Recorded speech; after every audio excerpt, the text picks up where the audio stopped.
The family meeting was called for Sunday at 3, mandatory attendance according to my brother Marcus's text. I arrived at the estate, the sprawling Victorian where we'd grown up, to find Marcus standing in the foyer like he already owned the place. "Finally," he said when I walked in. "We've been waiting for you, Diane." In the dining room, my mother sat at the head of the table looking uncomfortable. My sister Claire was there with her husband, both of them glancing nervously at Marcus. And at the other end sat Marcus's lawyer, a slick-looking man in an expensive suit. "What's this about?" I asked, taking a seat. "It's about settling matters," Marcus said, remaining standing like he was chairing a board meeting. "Mom's been living in this house alone for 2 years since Dad died. It's too much for her. The property needs decisions." "Decisions about what?" I asked carefully. "About ownership. Transfer of title. Estate planning." Marcus gestured to his lawyer. "This is Richard Thornton. He's been helping me understand the legal situation." "Legal situation," I repeated. "The house," Marcus said impatiently. "According to tradition and common law, the family estate passes to the firstborn son. That's me. We need to formalize the transfer." I looked at my mother, who wouldn't meet my eyes. "Mom, is this what you want?" "I just want what's fair," she said quietly. "Fair is following tradition," Marcus said. "This mansion has been in the family for 3 generations. It should stay with the family name. I'm the eldest, I'm the son, I'm the one who can maintain the legacy." "And what about Mom?" I asked. "Where's she supposed to live?" "She can stay in the guest house," Marcus said, gesturing toward the small cottage at the back of the property. "It's plenty of space for one person. I'll be moving in with Sarah and the kids. We need the room." "You're evicting Mom to the guest house of her own property?"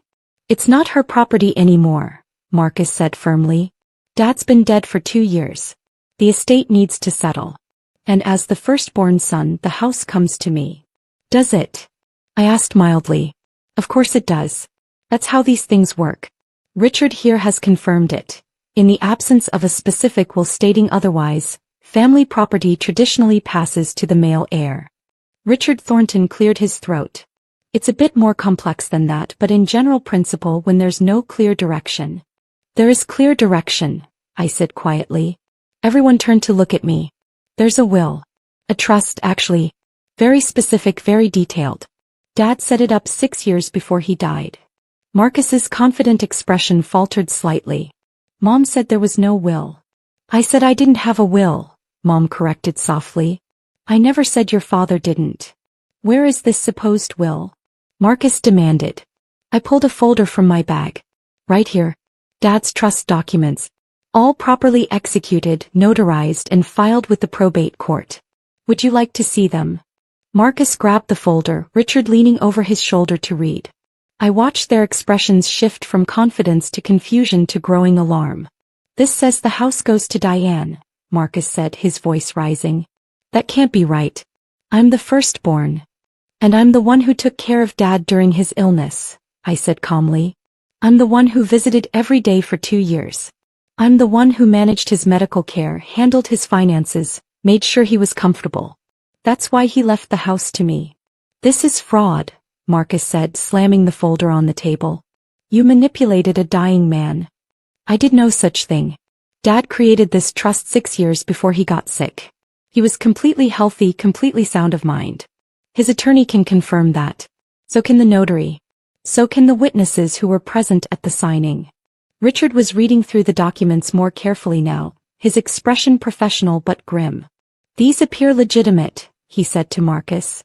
"Properly executed, filed appropriately. The trust is ironclad." "So what are you saying?" Marcus demanded. "I'm saying the house legally belongs to your sister." The silence that followed was deafening. "For 2 years," Marcus said slowly, "you let us believe the estate was unsettled. You let me think the house would be mine." "Why?"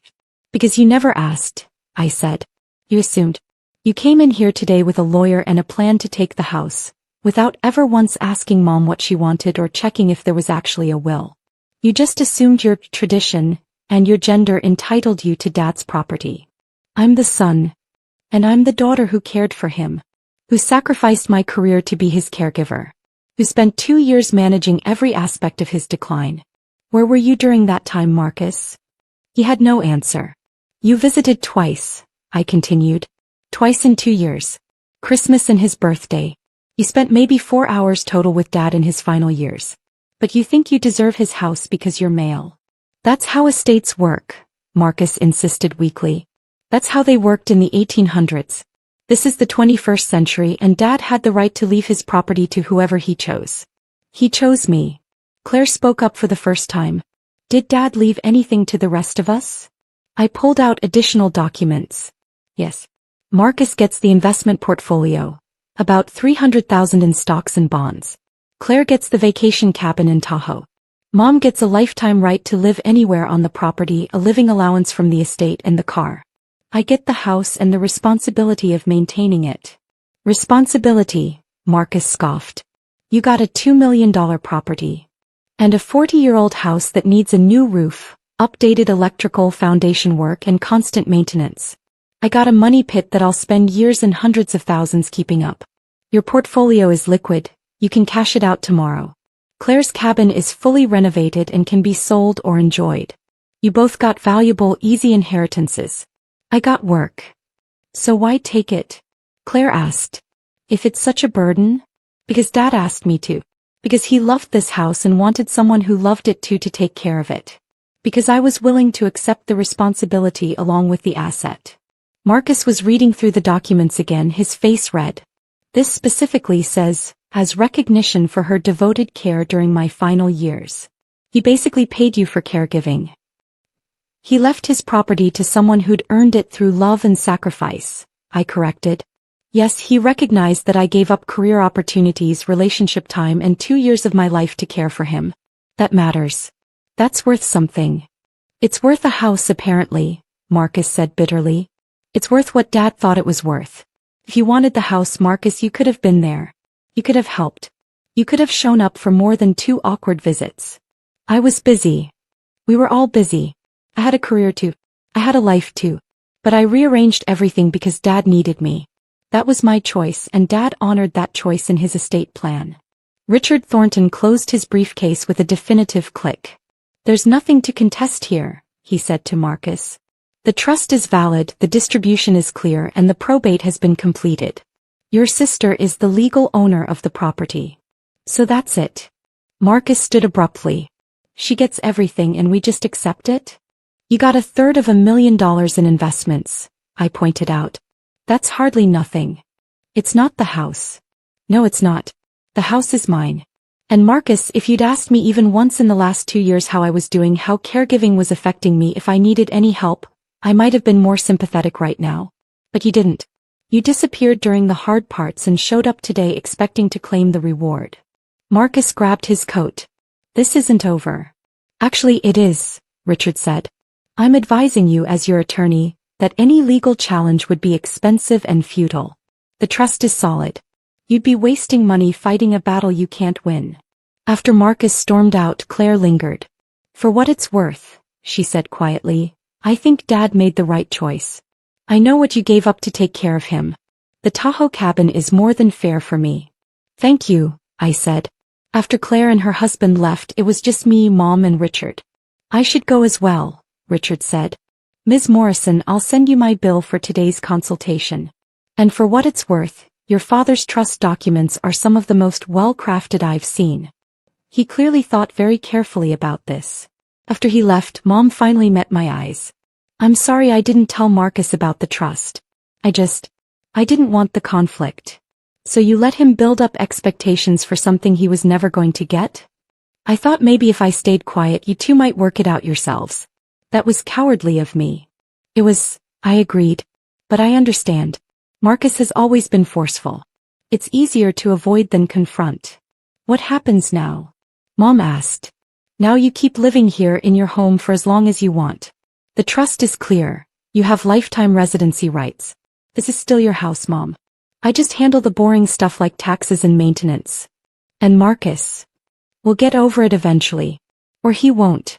Either way, the house is settled. Dad made his choice, the law recognizes it, and that's final. Marcus did try to fight it. He hired another lawyer, filed a contest claiming undue influence and mental incompetence. It went nowhere. Dad's original attorney testified that Dad had been completely sound, had initiated the trust himself, and had very specific reasons for his distribution choices. The judge dismissed the contest within 20 minutes, and Marcus was ordered to pay court costs. After that he stopped coming to family events. Stopped calling. Made it clear through Claire that he wanted nothing to do with me. I tried to feel bad about it. I couldn't quite manage it. The house was mine. Legally, clearly, finally. I spent 6 months renovating the worst issues. New roof, updated electrical foundation repairs. Cost $140,000, which I paid from my own savings. Marcus's stock portfolio, meanwhile, had grown to $350,000. He'd done quite well with his inheritance, though he'd never admit it. Mom stayed in the main house. We had dinner together twice a week. She finally seemed relaxed, no longer walking on eggshells trying to keep peace between her children. "Your father knew," she said one evening over coffee. "He knew Marcus would assume the house was his. He knew there would be conflict. But he also knew you'd handle it. I'm not sure I handled it well. You stood your ground. You didn't back down when Marcus tried to bully you. That's exactly what your father hoped you'd do." I looked around the dining room, the same room where Marcus had so confidently announced his claim to property he didn't own. The same room where Dad and I had shared countless meals during his illness, where he'd talked about his hopes for the house, his certainty that I would care for it properly. "I miss him," I said. "Me too," Mom said. "But he's still here in a way. In every choice he made to protect what mattered to him.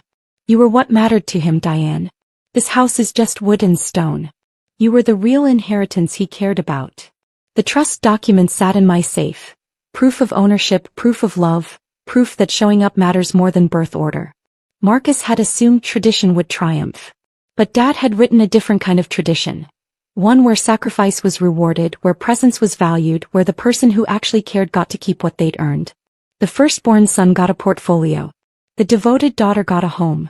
And the legal records made it permanent. Some inheritances are given by right of birth. Others are earned through years of quiet devotion. I'd earned mine. The trust documents proved it. And no amount of masculine entitlement could change what the law had already settled. The mansion was mine. The paperwork said so. And finally, even Marcus had to accept